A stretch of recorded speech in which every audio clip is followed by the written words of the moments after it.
नहीं रहे देश के अनमोल रत्न। रतन टाटा। भारत की मिट्टी के सपूत ने टाटा कंपनी में बने सभी टाटा प्रोडक्ट्स को विदेशों में भी बनाया विश्वसनीय। मजबूत इरादों के पंखों के साथ रतन टाटा ने 86 वर्ष पूर्ण कर शरीर किया पूरा। जी हाँ, रतन टाटा का जन्म 28 दिसंबर 1937 में बॉम्बे में हुआ। उनका पालन पोषण उनकी दादी नवाजबाई टाटा ने किया था। रतन टाटा ने वर्ष 1962 में कॉर्नेल यूनिवर्सिटी से BA की डिग्री प्राप्त की थी। वह पारसी धर्म के थे। रतन टाटा का निधन बुधवार 9 अक्टूबर 2024 को देर रात मुंबई के एक अस्पताल में हुआ।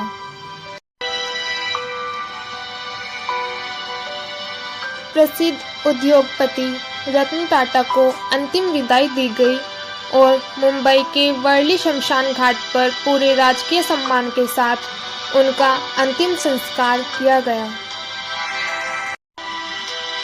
भारत के कोहिनूर हीरे रतन टाटा की आकस्मिक निधन से पूरे देश में छाया शोक। मंत्री कपिल देव अग्रवाल ने स्वर्गीय रतन टाटा को मेरठ रोड स्थित राजकीय औद्योगिकी प्रशिक्षण संस्थान ITI में दी श्रद्धांजलि।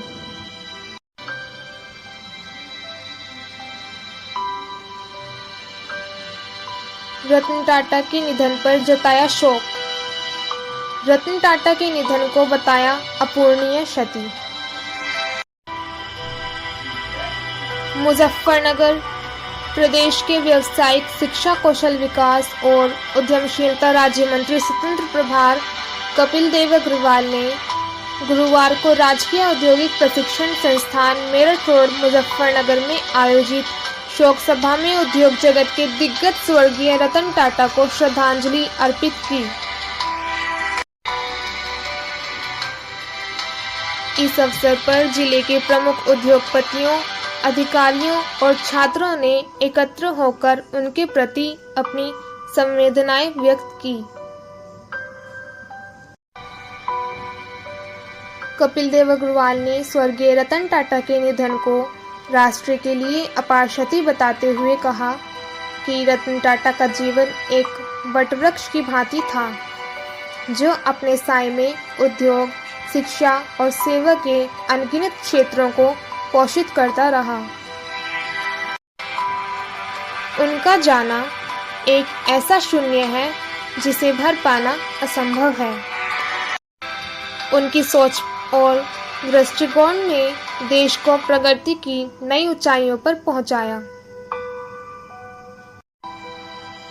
आज उनके द्वारा दिखाए गए रास्ते पर चलते हुए हम सभी को उनके आदर्शों को आगे बढ़ाना होगा।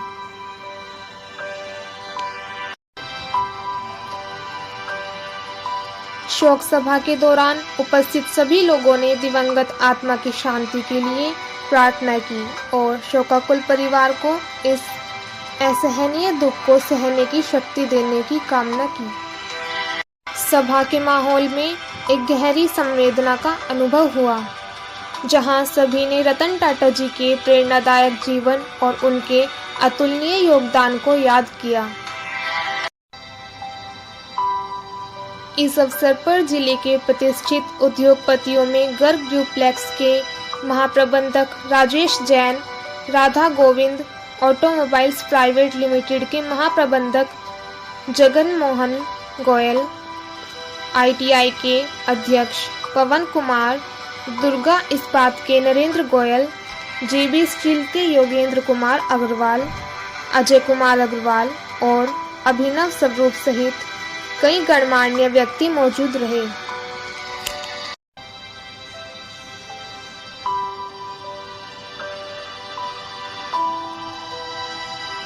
साथ ही फेडरेशन ऑफ कॉमर्स के अरविंद कुमार, लघु उद्योग भारती के देवराज पंवार, उपायुक्त जिला उद्यम एवं प्रोत्साहन केंद्र जैस्मिन नोडल प्रधानाचार्य मुकेश प्रताप सिंह और राजकीय औद्योगिक प्रशिक्षण संस्थान के कर्मचारी और छात्र छात्राएं भी इस शोक सभा में उपस्थित रहे।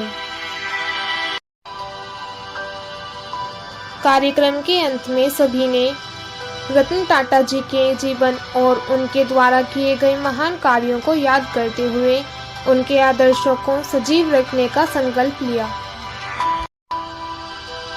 सभा के दौरान श्रद्धांजलि अर्पित करने के साथ ही उनके योगदानों की चर्चा भी की गई, जो आने वाली पीढ़ियों के लिए प्रेरणा स्रोत रहेगा।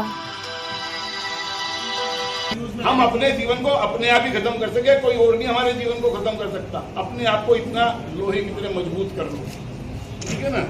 दूसरा थॉट उनका था, अगर तुम्हें तेज भागना तो भाई अकेले भागो, दौड़ो, और अगर तुम्हारी सोच है कि मुझे तो दूर तक जाना है तो किसी को साथ रखना पड़ेगा। सबको साथ मिला के आप दूर तक सफर कर सकोगे, दूर तक जा सकोगे, इंडस्ट्री में पता नहीं कहाँ तक पहुँच सकोगे। अकेला आदमी कुछ नहीं कर सकता। तीसरी उन्होंने कहा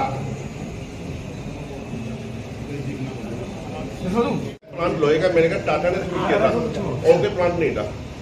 1856 में 1912 का प्लांट है पहले, टाटा ने शुरू किया था। तब वो शुरुआत टाटा की है आपको, और इंडस्ट्री के अंदर बहुत सारी चीजें उन्होंने टाटा ने बनाई हुई है। सुई से लेके झाग तक हर चीज में टाटा का नाम ही है, नाम ही काफी है टाटा का। मैं चाहूंगा तब हम लोगों को उनके प्रेरणा पर चलना चाहिए, उनके आदत पर चलना चाहिए, जिससे हम लोग भी आगे बढ़े।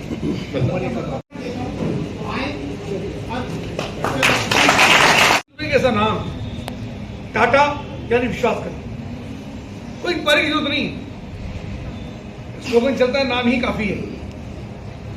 तो टाटा का नाम जिस ब्रांड के ऊपर लगा है वो आप यूज करके आप उसको ले सकते हैं। और आज से नहीं, एक लंबे समय पता है, अंकुश जी बता रहे हैं 1916 में स्टील फैक्ट्री लगी, 1912 में, तब तक के गार्डर मेरे यहाँ आज भी हैं, 1925 के आदमी 25 ये चीज।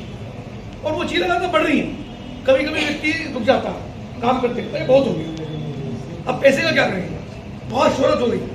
अब विषय पैसे का नहीं है, विषय प्रोग्रेस करने का। जब प्रोग्रेस करते हैं, इंडस्ट्री चलाते हैं, तो हिस्सा उसका सरकार को भी जाता है, युवाओं को रोजगार मिलता है, काम करने लोगों को अवसर मिलता है, और जीवन भर व्यक्ति कुछ ना कुछ सीखता रहता है। बड़ा योगदान उनका देश के विकास में। तो बच्चों, भारतीय हमको किसी बात के पीछे निराशा नहीं थी। रतन टाटा सर ये सीख ले सकते, समस्याएं सबके सामने, रतन टाटा जी के सामने भी थी, ये जो इंडस्ट्री के लोग बैठे इनके सामने भी थी, किसी के सामने किसी प्रकार की, किसी के सामने किसी प्रकार। और हमको समस्या से जूझना है। अगर आपको आगे बढ़ना है तो संघर्ष करना पड़ेगा।